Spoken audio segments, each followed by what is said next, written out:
En libertad, con Jano García. Damas y caballeros, bienvenidos a este 11 de octubre de 2023, día en el que se ha confirmado el asesinato de la primera ciudadana española víctima de ese ataque brutal por parte de Hamás. Maya Villalobos, de 19 años, que tiene doble nacionalidad, porque muchos se preguntan, oye, pero ¿cómo que estaba haciendo el servicio militar obligatorio en Israel si es española? Pues porque tiene doble nacionalidad. Su padre es profesor titular en la Universidad de Sevilla. Entonces, pues así de sencillo se resuelve esa pregunta que algunos creen, porque ahora ya saben que todo es conspiranoia y no te puedes creer nada, que ahora entraremos en el fondo de ese asunto, de esa trampa en la que suele meternos siempre la izquierda para cuando no les interesa el relato o cuando ven que sus consignas no tienen éxito, entonces entramos en no te puedes creer nada. Y en el juego del lenguaje, que también es muy importante. Bueno, pues así de sencillo es. Doble nacionalidad, desgraciadamente la primera española, porque ya saben que hay otro ciudadano español desaparecido que habitaba a 2 kilómetros de la frontera de Gaza, natural del País Vasco, que todavía no se sabe pues, si está vivo o, por el contrario, ha sido también asesinado. Pero como les decía, la prensa, la mayoría de medios de comunicación, de hecho, no solo en España, también ahora hablaremos del Reino Unido, hablaban de muere, fallece. Hombre, muere, fallece, como si cuando Sánchez Dragó murió, pues dijeran lo mismo, muere. ¿Cómo? Ah, no se sabe, fallece. Ya, si pasa la gente, ya saben que cada vez pinchamos menos en las noticias y leemos los titulares, pues a lo mejor uno ni se entera. Pues dice, cago esta chica. Y este juego perverso del lenguaje lo vemos también replicado en otras partes. En el Reino Unido, no sé si ustedes han visto las imágenes de esos, dicen, protestas, ¿no? Salen a protestar por lo que está ocurriendo en Hamás. No. No es gente que sale a protestar. Son aliados de Hamás, gente que defiende la barbarie de Hamás, eso sí, en territorio británico, en este caso en Londres. Cientos de personas. Cuando uno lee la prensa británica, lo que se encuentra es eso. Protestas, manifestantes, como si estuviesen, yo qué sé, protestando por la inflación o manifestándose por cualquier tema. No, no, no. Es gente que sale a jalear y a celebrar lo que ha hecho Hamás. Que es una de las consecuencias de las políticas migratorias que hemos tenido en la Unión Europea. Los británicos se salieron, pero también las han adoptado, incluso antes que muchos países de los que están en la Unión Europea, y ahora pagan las consecuencias. Los más jóvenes quizás no se acuerden, pero sí que recuerdo el 11S. Uno veía y observaba cómo en Oriente Medio muchísimos ciudadanos salían a celebrar el salvaje ataque del 11 de septiembre. Ahora, con el paso de los años, ya los tenemos en nuestro territorio. Londres, Rotterdam, París. Hemos visto todas esas imágenes. El que no las haya visto, recomiendo que lo vean porque son muy preocupantes. Una de las consecuencias de haber olvidado qué es lo que había convertido a Occidente en el lugar más libre y próspero del planeta. Víctimas de estas políticas dictaminadas por la Unión Europea, que no confundir con Europa, que es muy distinto. Europa no es von der Leyen, ni el miserable de Borrell, ni toda esta tropa, no. Europa es mucho más que eso, igual que España no es Sánchez, lo mismo.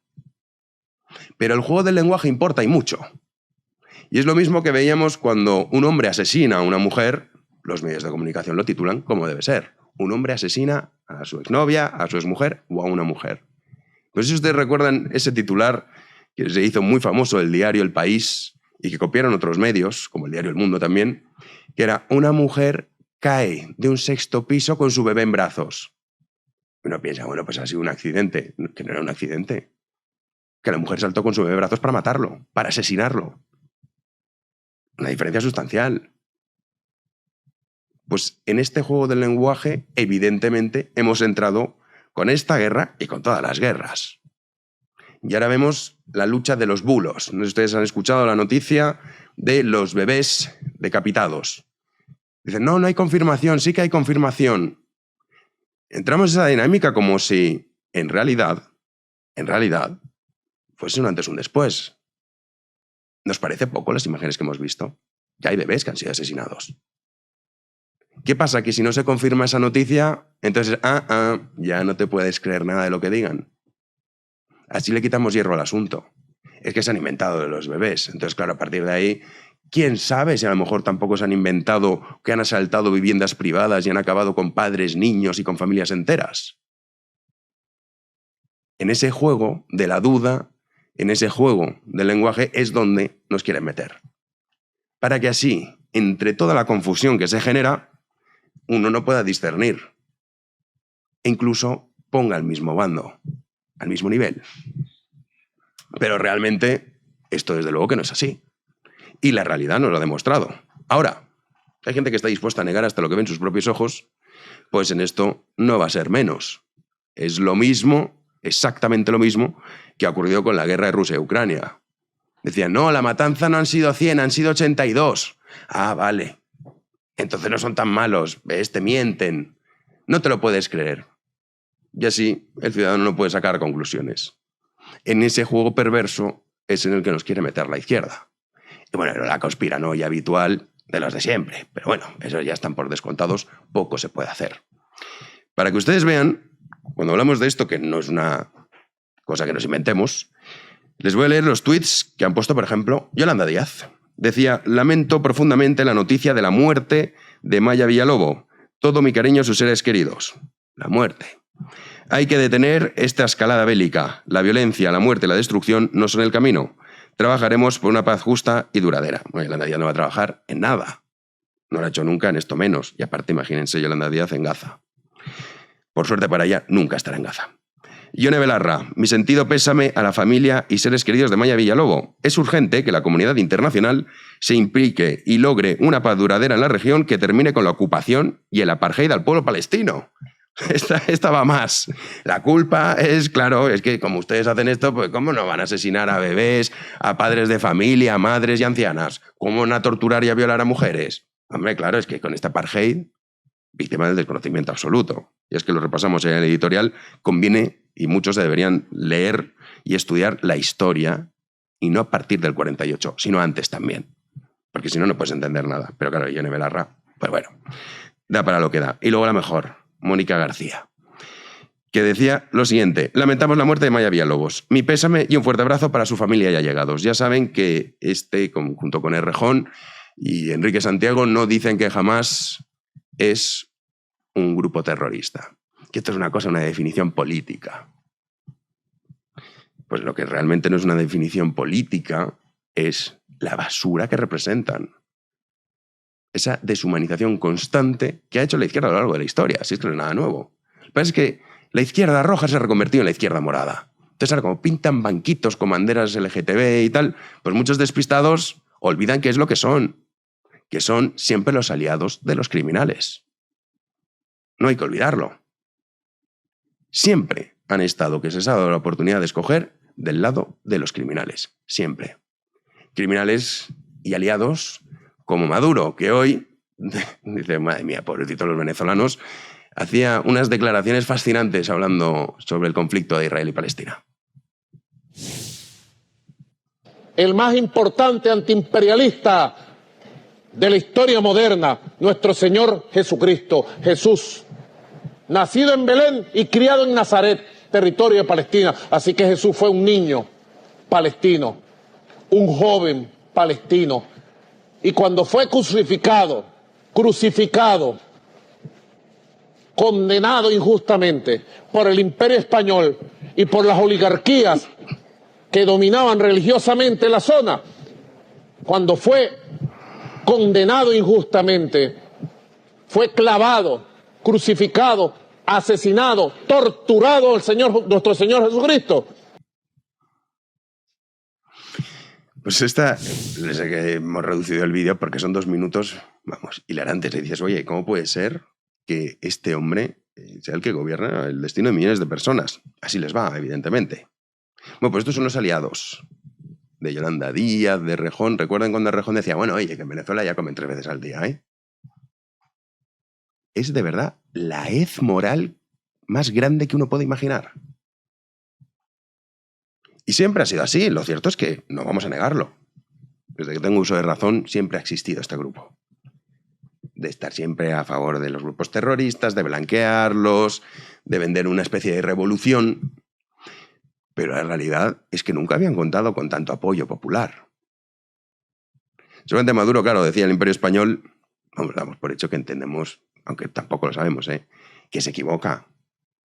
Pero seguramente estará pensando en el día de mañana, 12 de octubre, el Día de la Hispanidad, que vendrán con el rollo, estos incluidos, también los de aquí, de que España menudo genocidio perpetró en el otro lado, que no puede ser y que esto de celebrarlo es una cosa infame.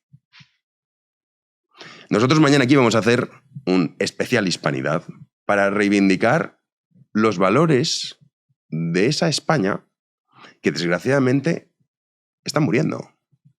Del mismo modo que aquí, igual que algunos confunden, ¿no? Te tienes que posicionar. ¿Con quién estás? ¿Con Biden o con Putin? Pueden repugnar los dos. Es más, la crítica al occidente actual viene derivada del abandono de esos valores. También en España, desgraciadamente, no somos inmunes a la estupidez generalizada.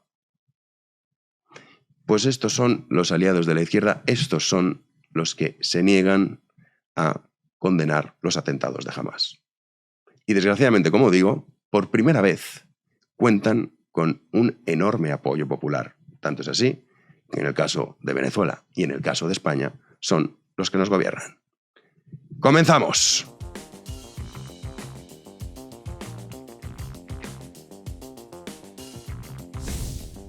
Pues ya nos acompaña un día más Javi Sanz. ¿Qué tal, Javi? Como cada día, aquí puntual contigo. Jano García, ¿cómo estás? Pues bien, consiguiendo las noticias que se van acelerando. Sí. De hecho, tenemos casi una noticia de ultimísima hora. Sí, hay noticias de última hora. Vamos a comenzar ya repasando la actualidad del día y nos tenemos que ir, obviamente, a esas noticias que nos llegan desde Israel. Y es que el primer ministro de Israel, Benjamin Netanyahu, ha pactado con el opositor Benny Gantz un gobierno de emergencia. Aquí lo importante de este miércoles en Israel para hacer frente a Hamás y también para poder iniciar esa hipotética operación terrestre en la Franja de Gaza, donde, recordamos, ya se ha desplegado, según el Ministerio de Defensa, a 300.000 soldados israelíes.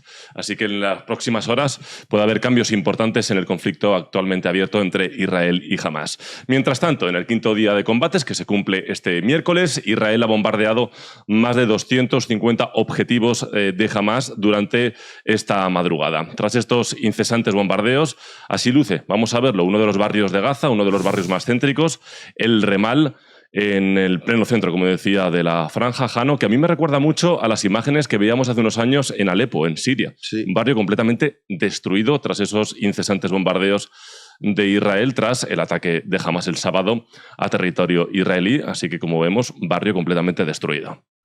No engañaban cuando decían que esto No. iba en serio y que esto es una guerra. Y de hecho, bueno, la noticia de ese gobierno de coalición, que tenía muchos problemas Netanyahu en el interior de su país, de hecho, bueno, repeticiones electorales constantes. Manifestaciones contra él. Sí, o sea, esto al final lo que ha provocado es, pues bueno, esa unidad que demuestra lo grave que ha sido esto, ¿no? Que no ha sido un atentado más, ni que esto ya se han puesto serios en el sentido de que hasta que no acaben con Hamás no van a parar.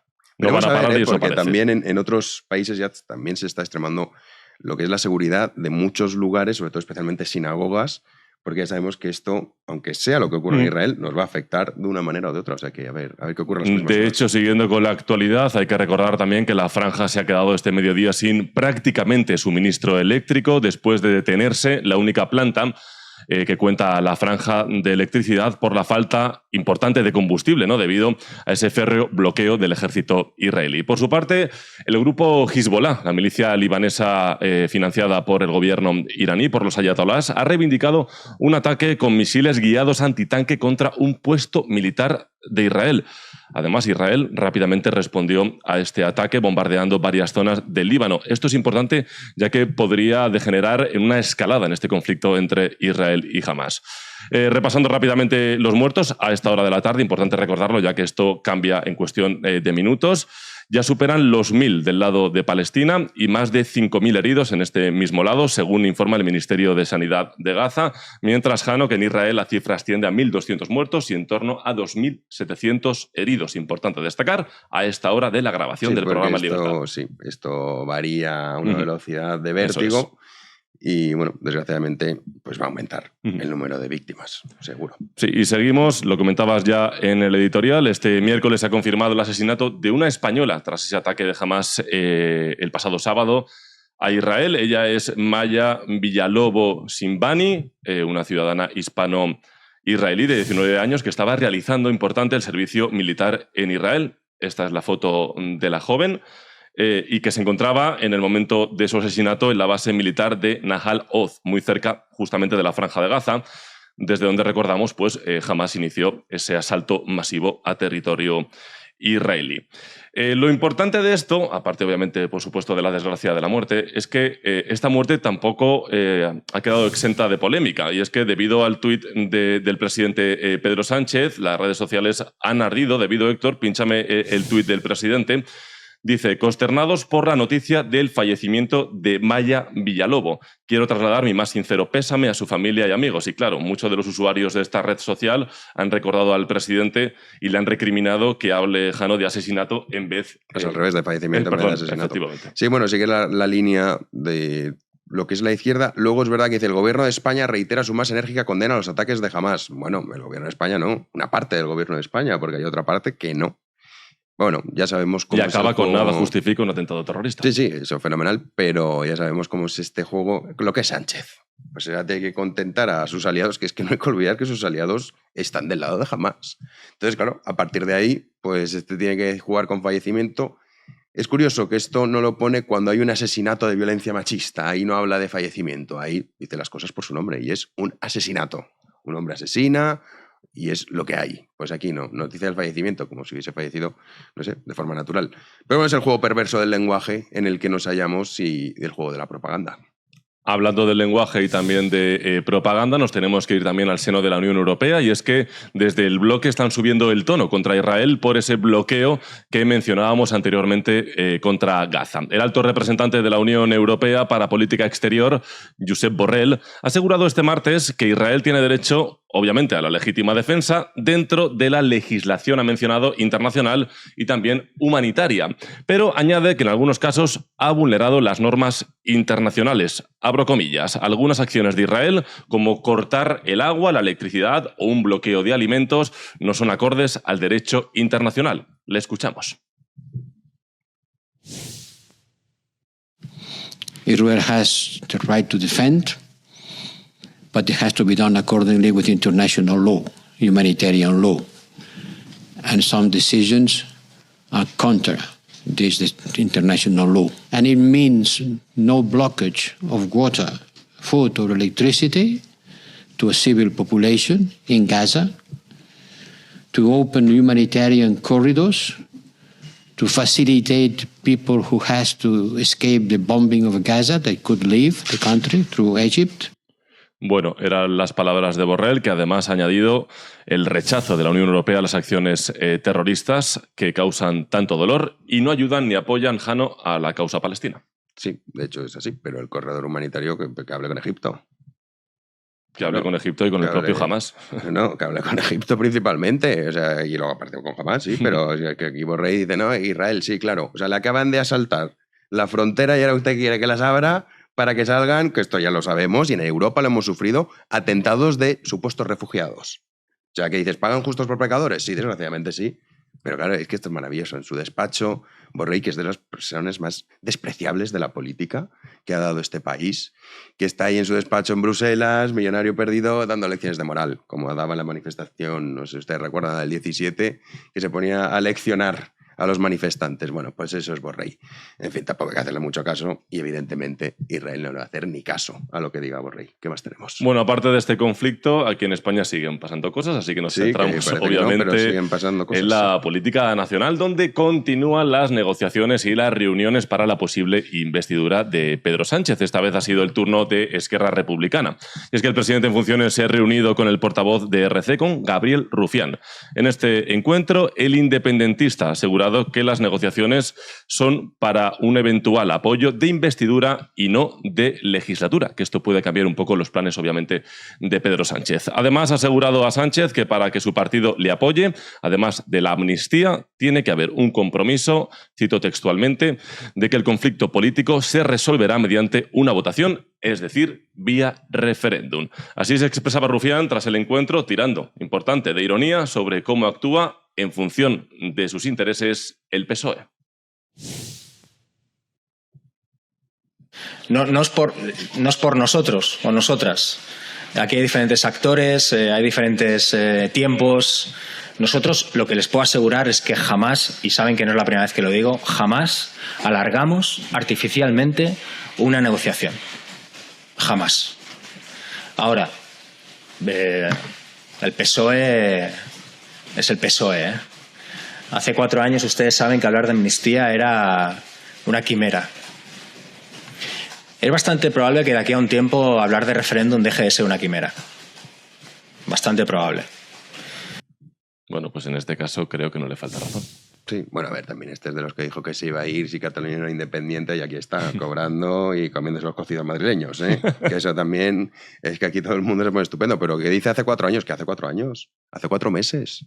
3 meses, hace O sea, no menos. el día, de hecho, 2 días antes de las elecciones, esa entrevista de Sánchez con Ferreras, el vocero oficial del régimen, diciendo que, Antonio, ¿cómo vamos a hablar de amnistía? O sea, es que no hace falta que irse a 4 años.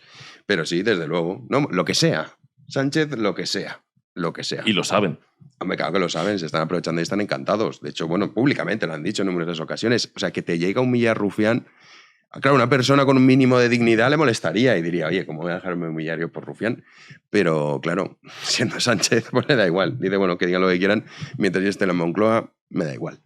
¿Qué más tenemos? ¿O ya tenemos noticia Y positiva? en estos tiempos tan convulsos tenemos que hablar en este miércoles de noticia positiva por Primor, patrocinada por Primor. Sí, menos mal que nos trae la alegría al programa. Nos trae la alegría a la vida. Sí, también a la vida.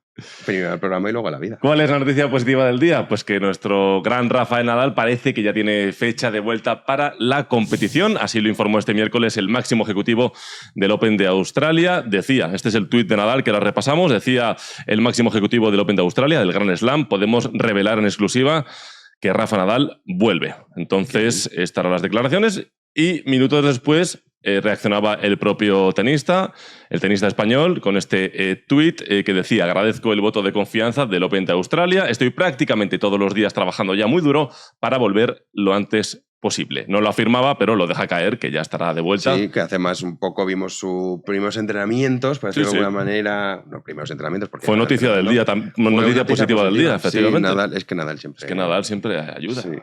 Pero así que nada, con ganas de volver. Poco Nadal, ¿eh? Bueno, tenemos Alcaraz. Le queda poco. De hecho, esta va a ser su última temporada como profesional, pero yo creo, aunque tú no confíes mucho en él, que nos va a dar alguna sorpresa. Ojalá. Yo tiene que cerrar su ciclo deportivo con un gran slam. Sí, y me temo que va a ser Roland Garros. O sea que bueno, que ya sabes, ¿no? No sé, ojalá lo podamos ver. Sí. Pero bueno, vámonos ya con la tertulia con nuestros invitados. No, hombre. Pues comenzamos la tertulia de hoy. Hoy nos acompañan Manuel Llamas. ¿Qué tal? ¿Cómo estamos? ¿Qué tal, Jano? Muy buenas. Y Nacho Boñomani. ¿Cómo estás, Nacho? Jano, ¿cómo va? ¿Todo bien? Pues bueno, siguiendo la última hora, todavía no tenemos confirmación sobre lo que está pasando en el Líbano. Pero ya, Javi, tenemos... Sí, no hay confirmación, pero se ha recibido, según las fuerzas de defensa israelí, un informe sobre el temor de una intrusión en el espacio aéreo desde el Líbano al territorio de Israel. Así que nada, estamos muy pendientes porque parece que también están sonando las alarmas sobre esa frontera entre Israel y el Líbano. Ya sabemos, el grupo Hezbollah, financiado por Irán, está también ahí. Es una amenaza clara para Israel. Y hablando del Líbano, que también juega un papel fundamental, más que el Líbano, Hezbollah, y sabemos lo complicada que es la situación política dentro del Líbano. Nacho, ¿tú recuerdas o no habías nacido con ese atentado que seguramente muchos de nuestros espectadores no sabrán de qué hablamos, de esos atentados contra la comunidad judía, que también hay que decir que hay muchos argentinos judíos que viven en Israel, hay una gran comunidad? Sí, desde ya. El atentado fue a la AMIA, que es la Asociación Mutual de Israel.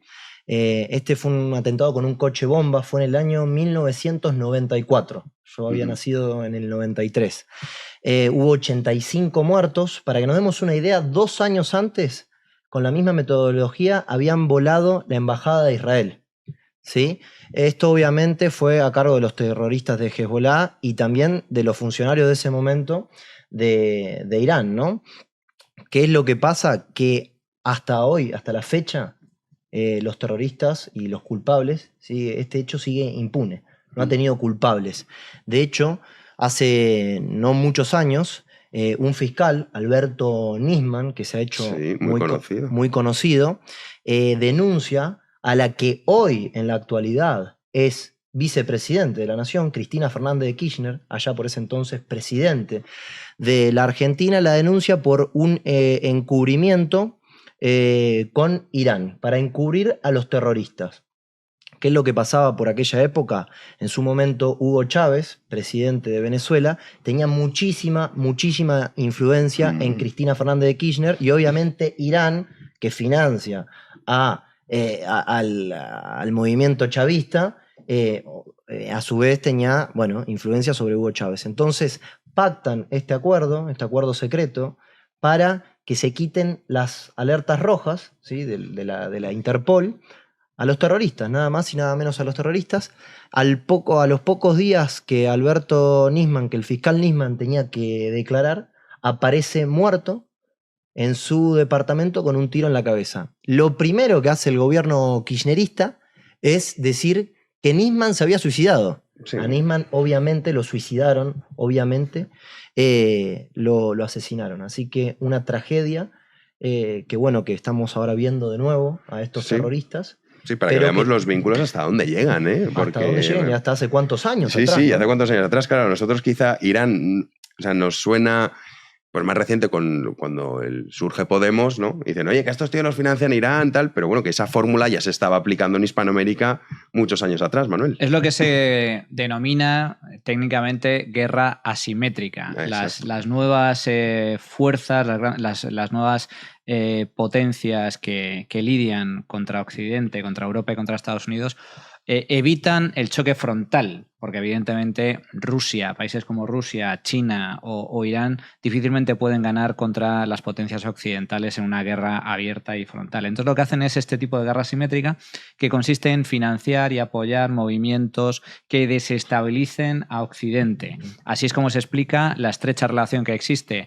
entre el terrorismo islamista o Irán, precisamente con los narcoestados chavistas o de la órbita de extrema izquierda en Hispanoamérica, el caso de Podemos en España, la vinculación también que existe o el apoyo que dio Rusia al movimiento secesionista catalán durante los peores momentos, cuando estaba el proceso secesionista en marcha, el referéndum del año 2017, y eso es lo que explica también en buena medida la comprensión de buena parte de la izquierda española y de la izquierda occidental con los terroristas islámicos. Aquí hay dos cosas que son importantes. Se equivocan totalmente todos aquellos que piensen que el objetivo de los terroristas palestinos de Hamás es única y exclusivamente combatir a Israel. El objetivo de Hamás, el objetivo fundacional, es barrer del mapa a Israel. O sea, tiene un objetivo puramente genocida. Quiere acabar y masacrar con todos los judíos de la zona. De ahí el dicho del río al mar, que lo que significa es desde el río Jordán hasta el mar directamente limpiar toda esa zona de judíos y por lo tanto borrar del mapa a Israel. Pero se equivocan también los que piensan que únicamente los objetivos del terrorismo islámico son los judíos. Ellos quieren también, y así lo hacen, atacar a Occidente y atacar a los cristianos. Los propios líderes de Hamás lo están diciendo. No solo Hamás admite que ha recibido apoyo de Irán, sino que sus principales líderes dicen que esto es el principio de la yihad, un paso más en la yihad, y la yihad es la guerra santa no solo contra los judíos, sino contra todos los infieles, es decir, todos aquellos que no son musulmanes. O sea, que es una guerra abierta, un capítulo más de esta guerra abierta que viene desarrollándose desde hace muchísimos años, el terrorismo islámico contra el resto del mundo, especialmente contra el mundo occidental.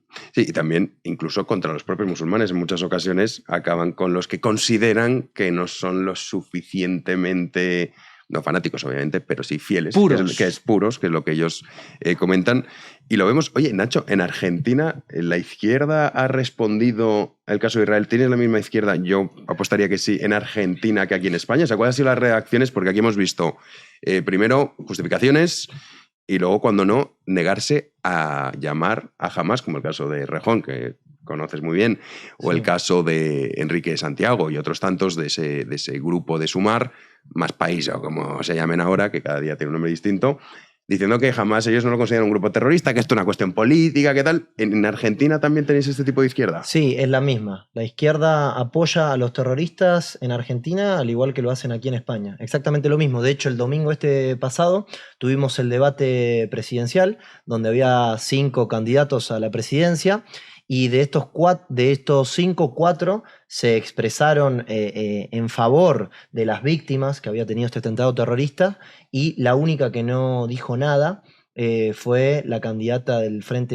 de Izquierda, que se llama Miriam Bregman. Así que es lo mismo. Es calcado. Es calcado, Temo que exactamente. es un movimiento que quizás está muy relacionado también cuando hablamos de, bueno, esto que nos pilla muy lejos. Bueno, lejos tampoco, porque los tentáculos de Irán en España, coño, en España lo hemos tenido. O sea, en España hemos tenido un vicepresidente del gobierno financiado directamente por Irán y que se le ha puesto todo tipo de plataformas para precisamente desestabilizar lo que es la nación española, a fin de cuentas Occidente, que es algo muy habitual. Entonces yo no comprendo este argumento cuando a veces decimos, pero es que esto a nosotros nos tendría que dar igual. Pero ¿cómo te va a dar igual? O sea, ¿en qué mundo vives? Hombre, aquí hemos tenido atentados islamistas de gran repercusión, con muchísimo impacto y con decenas de muertos, tanto en Madrid como en Cataluña.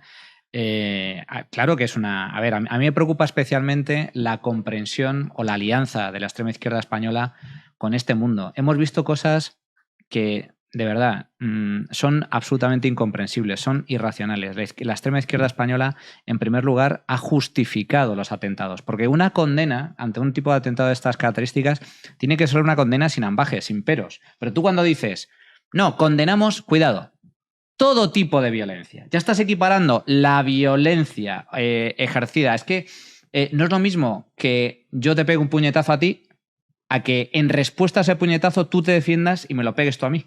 Es que no es equiparable. Si soy yo el que te ataco, tienes derecho a la legítima defensa, que eso es lo que está sucediendo en Israel. No de ahora. Israel está rodeado de países enemigos. A Israel ha tenido varias guerras, varios conflictos bélicos con todos los países que lindan con Israel. Y ahora es un nuevo ataque por parte de Hamás en Gaza. Por lo tanto, bochornoso, deleznable que la izquierda española equipare ambas violencias. Cuando la izquierda española dice, no, es que condeno todo tipo de violencia, venga de donde venga, es absolutamente deleznable y asqueroso, porque no es lo mismo que ataque en tu territorio de forma intencionada, introduciendo unidades armadas para masacrar a la población civil, a una respuesta totalmente justificada por parte de las Fuerzas Armadas israelíes para repeler el ataque y además intentar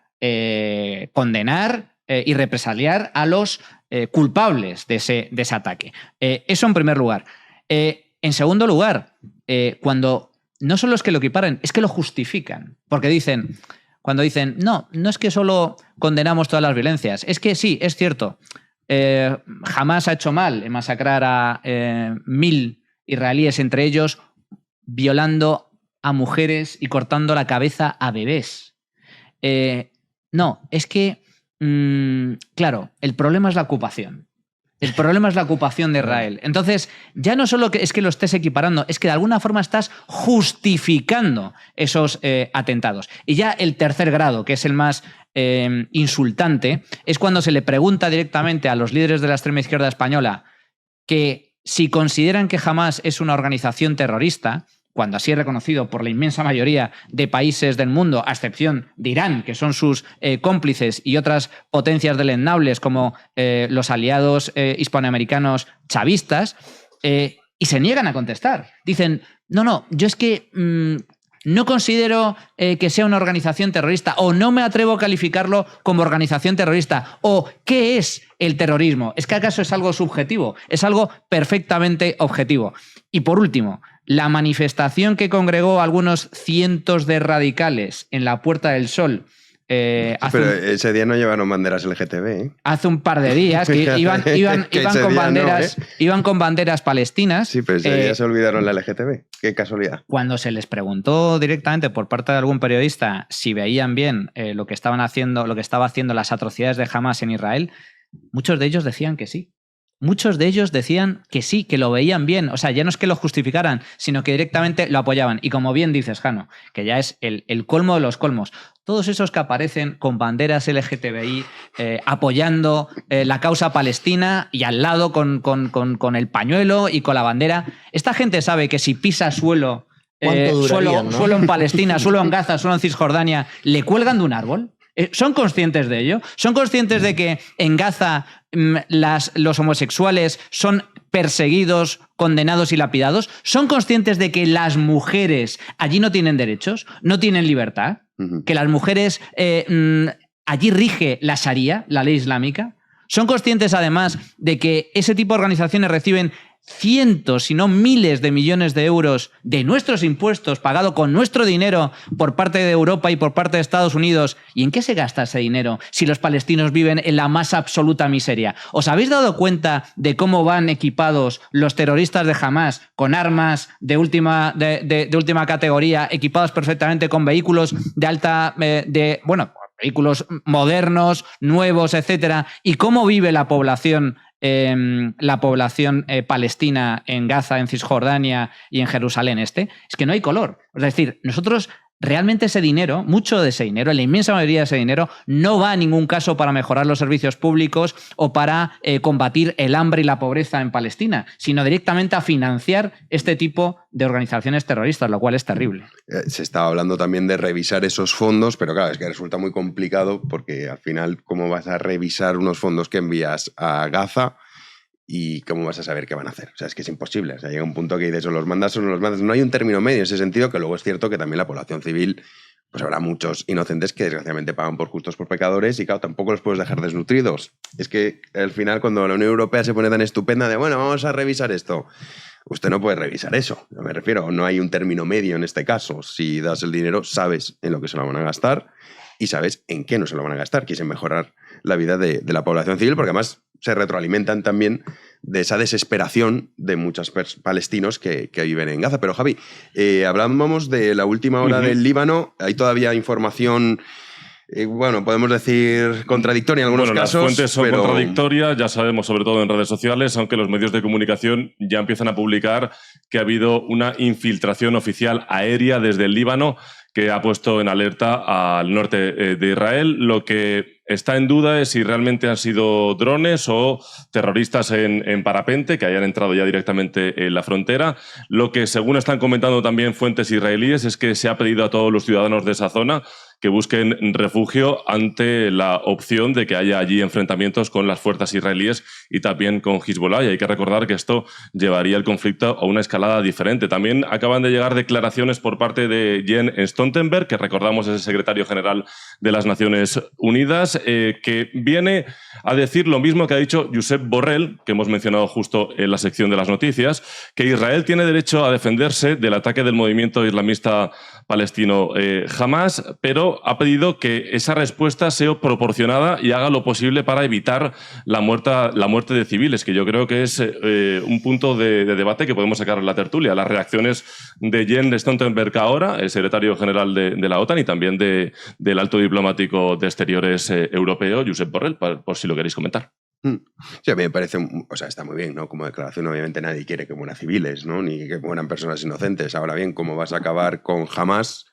Que es que esto también hay que tenerlo presente, es gente que utiliza a niños como escudos humanos, ¿no? Entonces, claro, y sobre todo hablan también de abrir esos corredores humanitarios, que parece que es sencillo, pero no es fácil, porque al fin y al cabo jamás hay que recordar que le viene mal abrir esos corredores humanitarios, porque muchas veces utiliza de escudos humanos a la población civil para que sea la noticia más mediática, ¿no? Claro. Se mueren civiles a Hamas. Sí, sobre todo pues, imágenes icónicas, ¿no? De otros bombardeos por parte de Israel que hemos visto tantas veces, ¿no? De ese padre palestino llorando con el niño en brazos.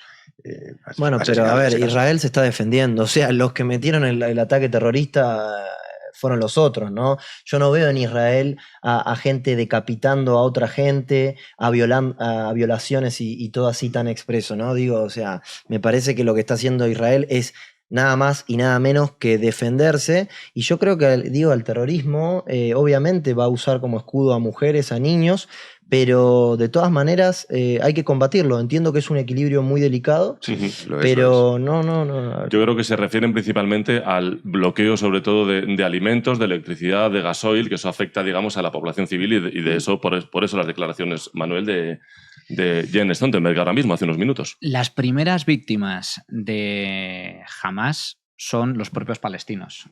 Hamás llegó al poder en el año 2006, 2007, 2006 a través de unas elecciones, las últimas elecciones democráticas en Gaza,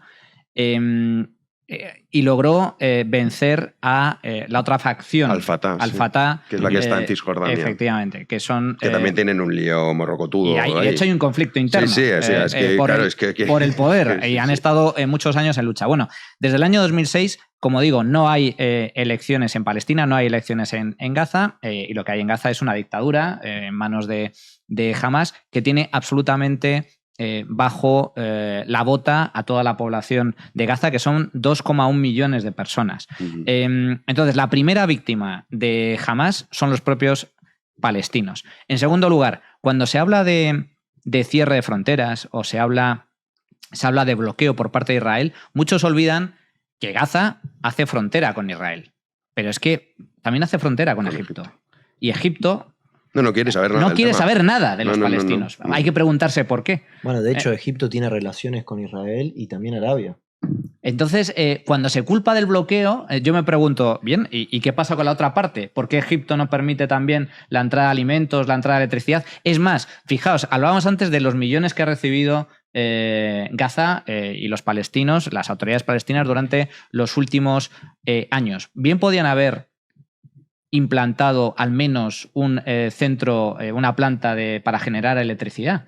Es que es Israel la que le facilita electricidad a Gaza y la que le facilita agua corriente y otro tipo de servicios. Es decir, esto da buena cuenta de que el principal y la primera víctima de Hamás, del terrorismo islamista, son los propios palestinos. Y en cuanto a la proporcionalidad, vamos a ver. Aquí de lo que se trata es o al menos lo que está intentando Israel, es tratar de neutralizar a Hamás. ¿Cuál es el problema? Que Gaza es una de las zonas más densamente pobladas del mundo, porque hay más de 2 millones de personas en un territorio muy estrecho. Y esta es la segunda derivada. El propio ejército israelí ha avisado por tierra, mar y aire a la población palestina que huya, que salga de ahí, porque van a atacar y van a entrar y van a bombardear. ¿Y qué es lo que hace Hamás? Como bien estáis comentando, se nutre de escudos humanos. Hamás busca deliberadamente víctimas mortales por parte de los bombardeos israelíes. Porque de hecho utilizan edificios residenciales donde viven familias para como centros de operaciones. Entonces, es que, una vez más, las víctimas mortales que caen bajo las bombas de Israel, los principales responsables, una vez más, es Hamás. Israel lo está diciendo. Es decir, huyan, salgan de ahí, porque vamos a entrar. Si Hamás lo impide, pues entonces, ¿por qué no ponen el acento las autoridades internacionales en las barbaridades que hace Hamás y no tanto en si bombardea o no bombardea, o ataca o no ataca a Israel? Una vez más, la doble vara de medir. Sí, sobre todo de este occidente en el que vivimos, que, bueno, afortunadamente para nosotros, las guerras ya es una cosa casi de películas y de documentales, ¿no? De hace muchos años. Nosotros vivimos una realidad completamente diferente a la que viven los israelíes. Hablamos con Javi de ese gobierno de coalición que se ha llegado a un acuerdo entre Netanyahu y la oposición, a pesar de que tienen enormes diferencias y la situación en la política interna en Israel era muy compleja, se ha llegado a ese acuerdo. Pero bueno, al final, Hamás básicamente lo que ha hecho es intentar dinamitar esos acuerdos, como tú decías, los egipcios, que en su momento defendían mucho el rollo. No queremos saber nada de Gaza. Y Arabia Saudí, que estaba muy cerca de firmar un acuerdo con Israel, entonces esto hay que torpedearlo.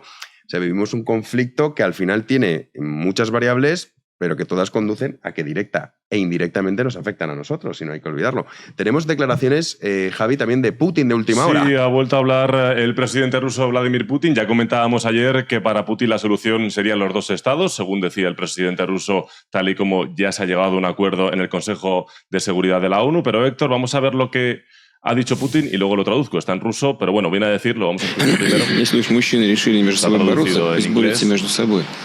Детей, женщин оставьте в покое. Это касается обеих сторон.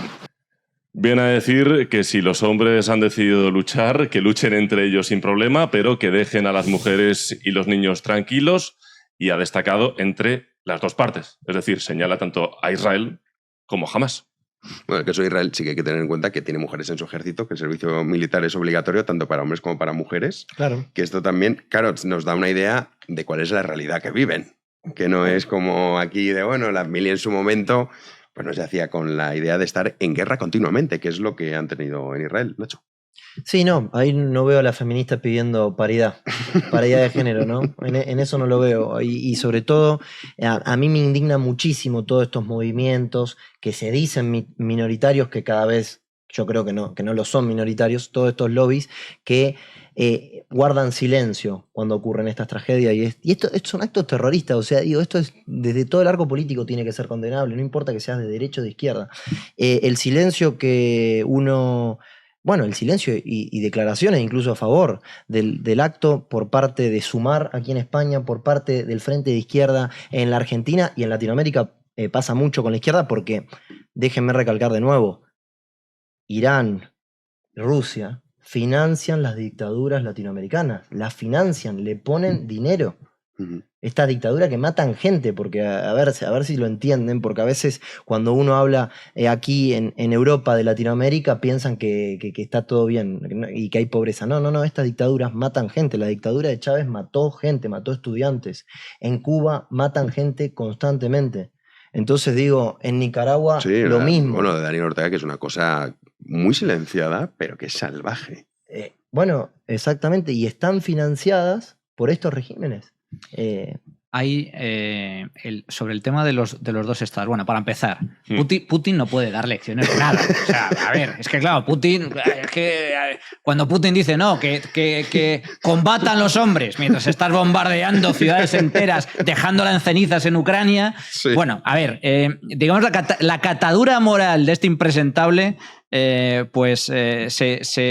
define por sí sola. Segundo punto, la solución de los dos estados. Claro, es que hay un enorme desconocimiento sobre la historia de Israel y sobre la historia de Palestina. Todo ese territorio siempre ha estado bajo el control de países o potencias extranjeras. No ha habido nunca un país como tal. Los últimos que mantuvieron un control sobre esa región fue el Imperio Británico. Hasta la mitad del siglo XX aproximadamente. Y entonces, desde hace ya mucho tiempo, ahí vivían tanto judíos como árabes.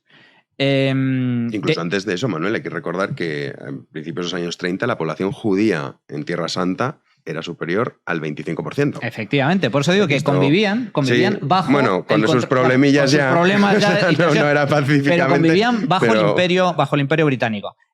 Luego, bueno, cuando se retira Reino Unido es cuando está ya digamos que el conflicto más abierto entre judíos y árabes. El tema de la solución de los dos estados.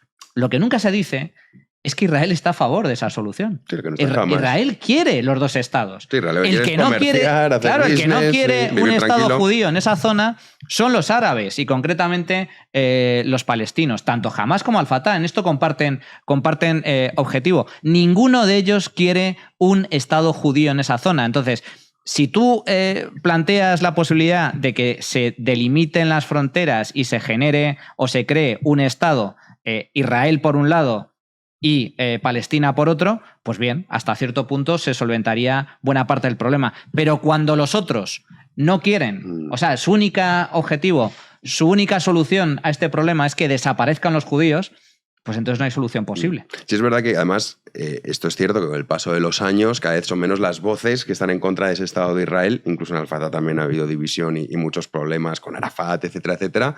Y hay países árabes que, bueno, que han asumido que esto es imposible, pero jamás se niega a asumir eso. Irán, desde luego, tampoco, que no son árabes, pero bueno, tampoco quiere participar de que exista ese Estado de Israel. En fin, veremos a ver cómo avanzan estos días. Ya para cerrar, cambio de tercio total. 12 de octubre, que es mañana. En Argentina, Nacho, el 12 de octubre, aquí en España, es que para que veamos cómo nos parecemos, ¿no? Aquí en España, cuando es el 12 de octubre, lo que escuchamos por parte de la izquierda es, bueno, es que esto es un genocidio, no hay nada que celebrar. En Argentina, ¿cómo se vive el 12 de octubre? ¿Tenemos también este tipo de consignas, de mensajes de que los españoles fuimos ahí poco menos que a exterminar a la población y llevarnos el oro? Te voy a ser sincero, en Argentina se habla pero poco de eso, no como en otros países de Latinoamérica. Por ahí otros países, no sé, Perú, sí, México, por ejemplo, que México, exactamente, Perú. Otros países hacen mucho más hincapié en esa. Bueno, también es que los argentinos, claro, como os cepillasteis básicamente a los indígenas, tampoco podéis hablar mucho, ¿no? Claro, en Argentina estuvo la campaña del desierto y demás. Sí, claro, que es muy desconocida. Oye, un día podríamos hablar de eso. Sí, obviamente. Es muy desconocido y es curioso. Hay que entender que Argentina era un territorio que estaba muy despoblado y también en ciertas zonas los indígenas, bueno, impedían, si se quiere decir, el desarrollo, ¿no? Bueno, sigue pasando en Chile, por ejemplo, en el sur de Chile con los mapuches. En Chile pasa muchísimo. Nosotros también tenemos conflicto en el sur, pero no al nivel que lo tiene... Sí, en Chile yo me acuerdo cuando vivía allí, era noticias de asesinan a tal, y madre mía, eran muy salvajes. Sí, pero la verdad que en Argentina el tema del 12 de octubre no es algo que... Pasáis, ¿no? No repercute demasiado, ¿no? No es que estamos diciendo, no, estos malditos españoles que vinieron a robarse nuestros recursos naturales y demás. No estamos tanto en eso. Obviamente hay un sector minúsculo que hace hincapié sobre eso, pero sinceramente igual te digo algo, por estos días en Argentina la gente en lo que menos está pensando es en el 12 de octubre. En el 12 de octubre, e incluso te digo, sorprende mucho si se meten ahora en medios argentinos, van a ver que el tema de lo de Israel con Palestina no resuena como resuena acá. A pesar de que Argentina, como antes lo estábamos hablando, tiene una comunidad judía muy grande, no resuena porque en Argentina en estos momentos está pasando una catástrofe económica con el tema de la devaluación de nuestra moneda, que es gigantesca, y estamos a muy poquitos días también de las elecciones presidenciales que van a ser el domingo 22 de octubre. Sí, esto lo abordaremos seguro porque el 22 de octubre hay esas elecciones para ver, que a lo mejor no, a lo mejor pues resulta que Milei saca una ventaja y no hace falta ir a segunda vuelta. Exactamente. Pero lo más probable es que sí que tengamos una segunda vuelta. Así que nada, todo esto ya lo comentaremos. ¿Tú, Manuel, vas a celebrar el 12 de octubre? A ver, yo es que es alucinante lo de la leyenda negra de Nosotros hacemos programa especial mañana sobre la hispanidad y sobre la leyenda negra. Pues me alegro porque hay un enorme desconocimiento al respecto. La leyenda negra sobre el Imperio Español es un gran cuento, una gran filfa, un gran engaño urdido por nuestros enemigos en aquella época, que era Inglaterra, que se inventaron esto de la leyenda negra de que habíamos, los holandeses y compañía. Y los holandeses y compañía, que habíamos ido a América y básicamente habíamos exterminado a todo el mundo. Bueno, lo cierto es que no. Lo cierto es que España fue la primera potencia entonces, hace ya siglos, que reconocía los derechos fundamentales de los indígenas, de los indios, los trataba como tal. Y solo hay que ver, como bien comentabais antes, solo hay que ver o visitar alguno de los países de Hispanoamérica para darte cuenta que lo que hacíamos allí fue mestizar. Sí, es decir, nos mezclábamos, convivíamos de tú a tú. Hubo una importante reducción de la población indígena como consecuencia de las enfermedades, pero no del genocidio ni las matanzas, cosa que, sin embargo, sí sucedió en aquellos territorios que fueron invadidos o conquistados por los anglosajones, que ahí sí que no quedó piedra sobre piedra, es decir, los liquidaban, los reducían a cenizas o directamente los metían en reservas como es el caso de las reservas indias en Estados Unidos, y no se mezclaban con ellos. O sea que hay un gran mito y un gran engaño sobre el Imperio Español y la conquista de América, que yo creo que nosotros, desde ese punto de vista, tenemos muchas cosas de las que enorgullecernos en comparación con otros. No, y tanto que sí, y tanto que sí. Pues bueno, de todas esas cosas en la que debemos sentirnos orgullosos de nuestros antepasados, mañana lo repasamos en ese programa especial de la Hispanidad. No estará Manuel Llamas, no estará Nacho Giovanni, no estará ninguno de los habituales. Bueno, sí, Gonzalo Rodríguez. Gonzalo sí que está. Estará mañana. Está Gonzalo y luego 2 personas más que no vamos a desvelar para que mañana vean ese especial de la Hispanidad. Pues nada, Manuel, te emplazo para la próxima semana. Un placer. Y Nacho, estamos hablando también para la próxima semana, si no pues la próxima semana, porque me has dicho que te tienes que ir a Budapest, gran sitio. Un pequeño viaje. No conozco, tengo mucho. Una maravilla, Budapest es una maravilla, sí. Y pues entonces ya a la vuelta, que justo también hemos visto ya las elecciones. Estaremos comentando, si no, sí, el resultado. Que hablábamos con Nacho ahora en privado, sí, oye, ¿qué hacemos? ¿Un directo especial si pasa Milei contra Massa? Hombre, yo creo que sí, ¿no? Eso estaría eso sería ver en directo la derrota del peronismo y la victoria de Milei, pero bueno, veremos qué pasa el día 22 primero. Pero eso a mí el escenario que más me gustaría es que haya una segunda vuelta Milei-Bullrich, porque eso hablaría de un cambio de rumbo en la Argentina. Que Massa, con la devaluación que está teniendo de nuestra moneda en estos días, hago rápidamente, Alberto Fernández asume hace casi 4 años. $1 era igual a 63 pesos. Hoy $1 es igual a 1.050 pesos. Es que es una locura, tío. Que Massa, que es el candidato de Cristina Kirchner y de Alberto Fernández, tenga alguna chance de pasar a la segunda vuelta, habla de que todavía en Argentina hay muchos problemas por resolver. Sí, no, desde luego. Joder, qué delirio. Bueno, esperemos que se cumpla ese escenario. Y nada, Javi, nosotros ya nos vemos, porque mañana especial Hispanidad. Seguimos trabajando aquí en Vigo, haciendo cositas. Sí, mañana especial Hispanidad, así que, bueno, a ti te volvemos a ver el lunes. Efectivamente. Y a todos ustedes, ya saben, mañana tiene el de la Hispanidad y volvemos con el formato en libertad habitual el próximo lunes a las 9 de la noche. Como siempre, muchísimas gracias por estar ahí. Adiós.